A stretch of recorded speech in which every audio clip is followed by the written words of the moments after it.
in 2011. So I think we're gonna start Frostbite video. See that? Let's do Okay. it. I like So the awesome technology that powers Battlefield 3 is Frostbite 2. You guys have probably heard about this. Hopefully you've seen video. We're gonna run through a feature video that we have for Battlefield 3. Matt will check some questions as we're going through. We can hopefully answer, but we'll just kind of break it down and talk through. All of our videos can be seen at battlefield.com. Super high quality right now. We're obviously streaming, so don't judge us. So we'll go over here, show the screen, boom. I should do a little 2D mix. All right, picture in picture. So we're gonna play this video for you. We're gonna start and stop along the way. This is an ESRB screen that we're required to have by law. Very interesting. This is all actual game footage.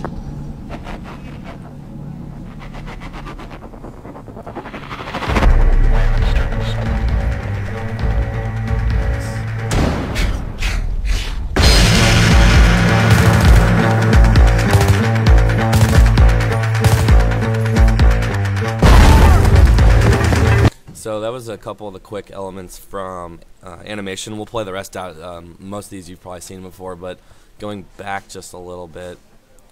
One of the cool things about this is just open world. Obviously, soldier running through. We adapted EA Sports Ant animation system.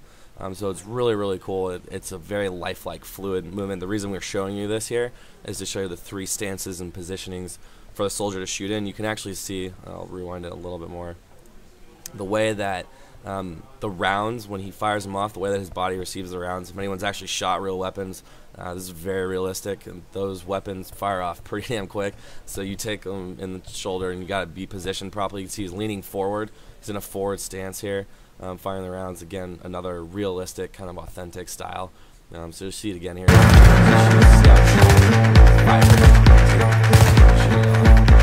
really cool kind of element.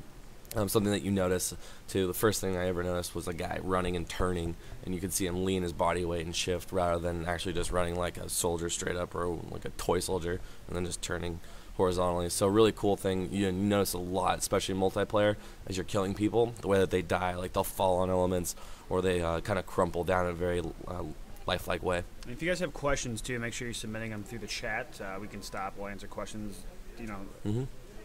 So make sure you're submitting questions. If you have questions about animation or anything else about Frostbite 2, we'll be glad to answer those.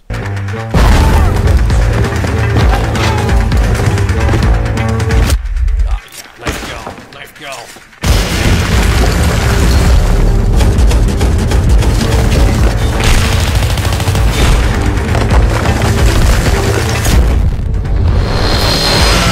So we'll go back. Matt, why don't you start a little bit about destruction? Right. So I mean, one of the great things about the Frostbite 2 engine is the amount of destruction that that it is able to show on screen, and I think bring down huge buildings, bring down small buildings, and one of the great things, if you played Battlefield Bad Company 2, you've obviously experienced the Frostbite engine, so you know the amount of destruction there is almost doubled in this Frostbite 2 engine. It's huge. It's so much. Like you can see, this one is really cool. This last shot, we'll show you again, right there. So this is a piece of, we'll play it again. Yeah. So all that rubble falling down, that is all real. That's not like a can animate. Yeah, exactly. That if you're under that, you did. You gotta be careful. It's really cool. It serves multiple purposes. The first, obviously, besides revealing cover of where someone's hiding, you can crush people below you. But the thing I found really useful earlier was I blew a hole in a building, used the rubble, and I ran to it and went prone and used it as cover, and so I got a new angle to shoot down on one of the battlefield areas. So. And the other thing that's cool too is you saw the frame before this. They were in the subway. If we can go back to that, they're shooting a glass door out, so you can see that.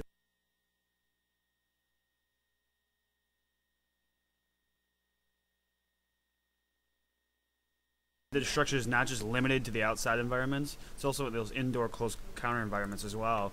You know, if you don't want to have to leap over a railing, just blast your way through some glass. Yeah, that should be a screenshot right there. Yeah, I mean, if you're going to leap over a railing, your gun's going to go away and you're vulnerable. So why do that? Just shoot through the glass, run through it, and you're still, able to be mobile and shoot at your enemies. Yeah, so and this is part of, like, we have two kinds. We call it destruction macro, which is big, which makes sense. And then micro, obviously, here with the glass shards. It's also it's in, I don't know if you guys can see the mouse. Can they see the mouse? No? in here? No. All right. Well, in the back, like kind of right area, you can see part of the building. The like bricks and tiles have been shot out, and you can actually do that in game if someone's hiding behind like a mason wall or a wooden wall or something like that. You can shoot away the corners of it, reveal a part of their body, and actually take them out that way. It's pretty cool to do. Obviously, depending on the firepower that you're holding, depends and changes the way that you actually destroy the environment around you. So we had a question from a reader that says, does falling rubble and debris damage vehicles? Oh, that's a good question. I don't know if it actually I don't damages think the it vehicles. does, We but know if that you're it, in the vehicle and you're sticking out of it, then obviously you're susceptible. I would yeah, say. there's a handful of vehicles that you'll actually pop out of. I think the Humvee is one of Right. them. We do have vehicle in for you later too. We have a mini reveal, pretty sweet. That's a good question. I don't believe it does though, but don't quote us on it. So we have another question. It says, since a lot of the buildings are destructible, how destructive are the interiors? And we kind of talked about that with the Metro. I mean, it's not as crazy destructive as the outside buildings, but you can still blow apart glass, wood, anything that's, chairs that are in the buildings, it can still be taken out. Yeah, one of the things that we always keep in mind with destruction, we don't want the battlefield at the very end to look leveled. We need to make sure that for gameplay purposes, it's kind of solid and steady, and the gameplay mechanics don't change because of the way that you destroy the entire world. We obviously want there to be adaptation, so it changes slightly, but major changes we don't want. So destroying like an interior wall, like if you were to try and shoot in this scene, if you try and shoot like the pillar out, you won't be able to destroy the pillar and like collapse the whole building. That fundamentally changes the way you play the game. So the facade destruction, the micro and macro destruction of all levels, that does change it. It's gameplay elements. We just don't want to fundamentally change the levels. Okay, cool. We'll move on.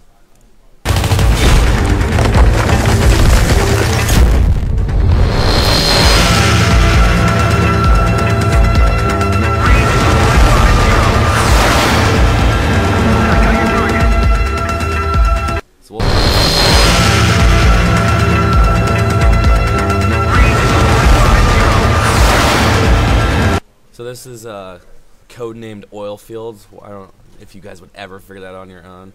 One of our multiplayer maps here, and this is just a guy doing a jet fly-through.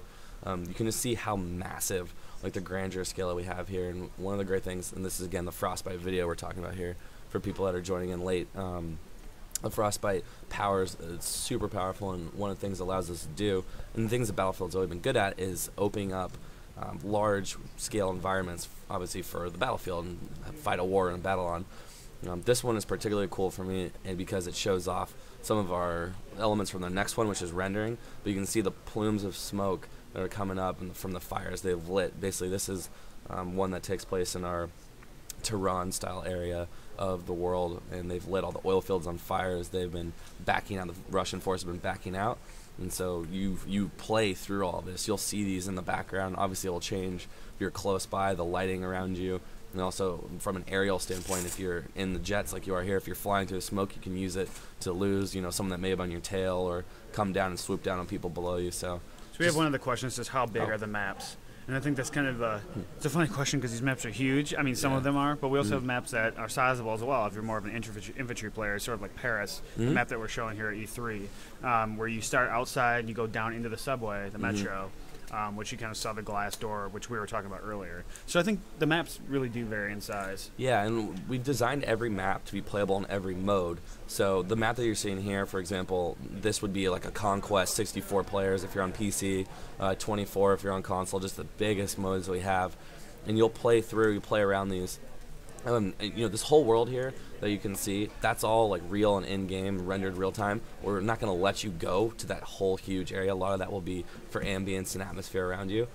We do limit the area so that you can properly play in the space that we've designed for gameplay. And as Matt was saying, or as I was mentioning, all modes on every map. So we take chunks for the smaller ones and then make different chunks of one level. So, for example, in this one, you could actually have 3 team deathmatch arenas pretty easily, maybe more, based upon the actual locations of the full map.